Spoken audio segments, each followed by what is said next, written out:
Hey guys, this is my third attempt at filming this video because some little person that lives in my house will not stop crying. He's fine, but he woke up from a nap just a little while ago and I sat and played with him, I sat and cuddled with him, and once he's like over me and walks away and plays with his toys, I'm like, okay, I'll go film really quick. And the second I start talking, he wants my attention because I'm giving it to you guys. So hopefully he is good now. I spent a little more time with him, got him a little more distracted. We'll see. It's been a fun time. He is progressing really, really well, but it can be a handful. So, see, he knows I'm talking to somebody. He wants to know who I'm talking to, and he wants to see the camera, and I won't put him on camera, so he'd be fine if I sat here with him in my lap. Like when I have work meetings and stuff, he's content to be on camera and see himself and see the person that I'm talking to, but because he can't see, he's upset. Anywho, before I start this video, I just wanted to say to John, Open Mind, and Ingram that I did start your Essex Boys playlist. I'm gonna link that below if anyone's interested in checking it out. It's really well put together, but it is very long. So as far as me making an Essex Boys video, I'll probably sooner rather than later just do my own research aside from the playlist, because there are so many hours to watch, and having a baby is just really time consuming, you know, for good reason. I'm not complaining. But getting around to watching the entire playlist before I make a video, we're looking at like 2 years down the road probably. So I'll probably do some research, but continue to watch it because so far I've been really interested in what's going on. But again, I will link that below with all of my sources as usual, if you guys want to check it out. So today's video is a shout out from Ann B. Thank you so much for the request. A shout out, a request. I'm shouting out Ann B. See, I'm losing my mind.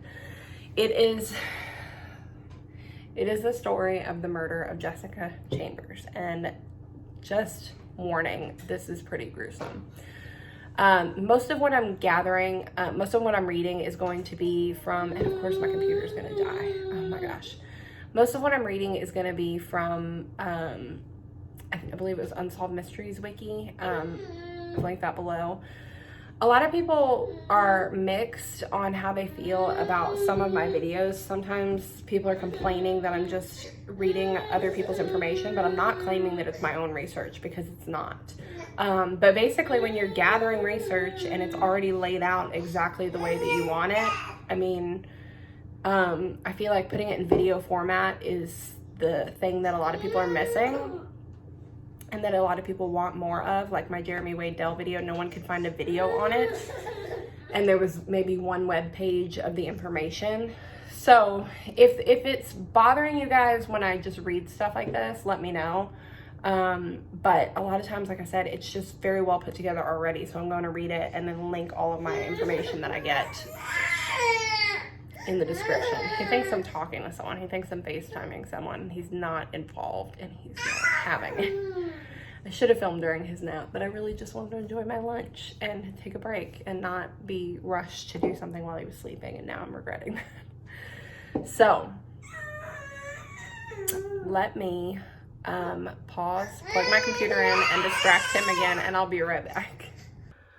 Okay, sorry.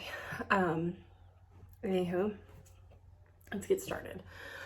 On December 6th of 2014 at 8:10 p.m., 19-year-old Jessica Chambers was found burning next to her car, which was also on fire. She suffered burns on all of her body. A flammable liquid had been poured on her body, down her throat, and up her nose. Early the next morning, she died as a result of her injuries.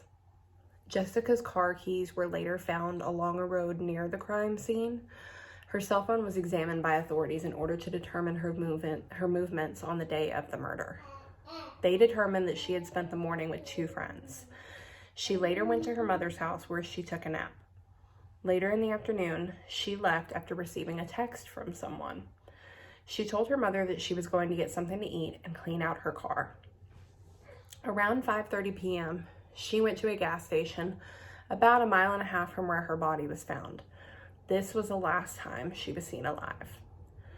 Location data from her phone showed that she went to nearby Batesville around 6 p.m., but returned to Cortland around 6:30 p.m. It is not known what she was doing in Batesville. About 15 minutes later, she called her mother. Her mother noticed it was unusually quiet. At 7:30 p.m., she drove to the area where she was found about a half hour later. Now, as she was being treated by first responders, she allegedly said that someone named Eric or Derek attacked her, but no suspects were found with that name. Nearly everyone from the area with those names was questioned, but they were all ruled out. Her boyfriend was also questioned and ruled out as he was in jail at the time. In February of 2016, Quentin Tellis was indicted on a capital murder charge in Jessica's death. He had prior convictions for burglary, drug possession, and fleeing from the police. Sorry, I don't know what he was playing with. He had also been arrested in 2015 for the murder of another woman, Meng Chen. I apologize, I don't know how to pronounce the last name. It's Hsiao, whose credit cards he was caught using after her death. In Jessica's case, investigators connected him through cell phone and text records. The two had known each other for a few weeks and allegedly were romantically involved. He was also the last person who texted her before her death. Tellis changed his story about the day of the murder several times. Initially, he claimed to have only been with her during the morning. He claimed that he had gone to a store in Batesville around the time that she was murdered. Surveillance video showed him at the store at 8:26 p.m., more than 15 minutes after the fire was discovered. However, location data from their cell phones showed that the two were together until around 7:30 p.m. He had traveled to and from Batesville at the same time as her. When told of this, he changed his story, saying that he was with her until around 7 p.m. He claimed that a friend of his picked him up that night. However, when authorities questioned Tellis's friend, he said that he had gone to a football game in Nashville that night. His attendance at the game was confirmed, disproving Tellis's alibi. When confronted with the discrepancies, Tellis changed his story yet again. He said that Jessica picked him up that night and that the two went to a Taco Bell in Batesville. He claimed that the two went back to his house and sat in his driveway listening to music. He claimed that she left his driveway at 7 p.m.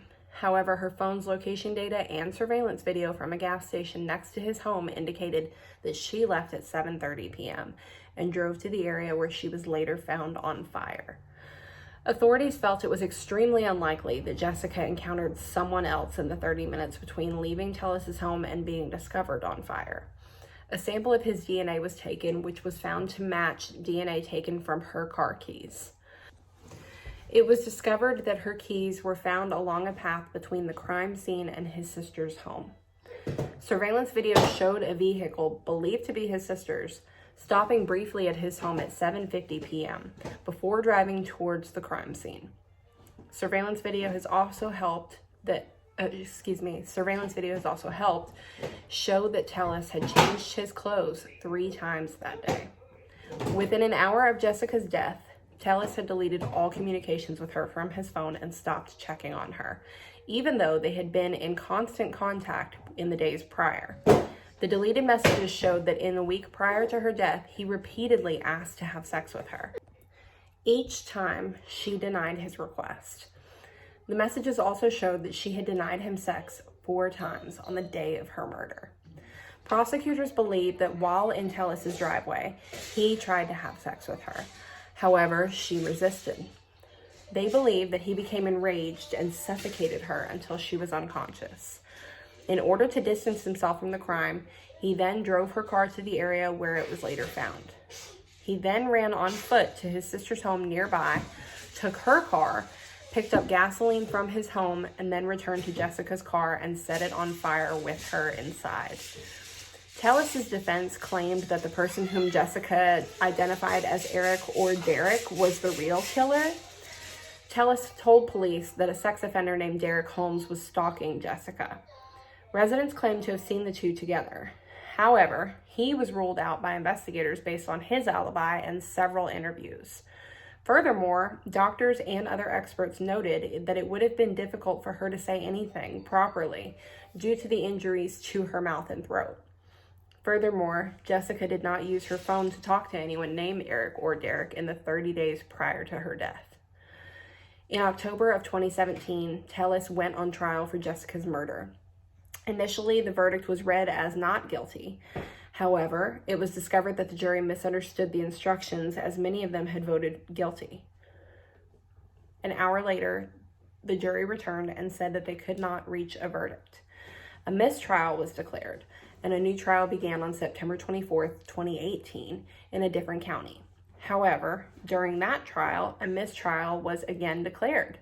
Prosecutors are deciding, whether to retry Tellis a third time for the murder.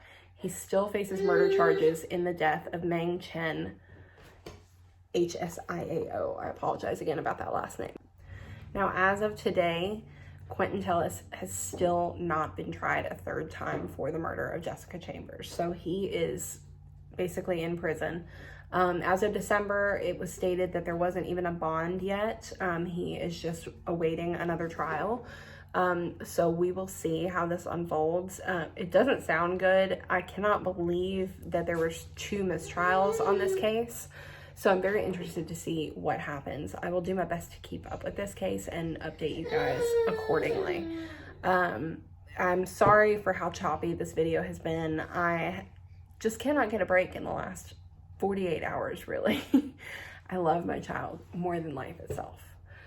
But someone is going through a bit of a clingy phase, and it's just been a little bit draining. So I apologize for last week's video. I mean, honestly, I don't even know why I'm saying 48 hours. It's been like a 2-week thing, really. But this last 48 hours has been especially clingy. So I'm going to go spend some time with him.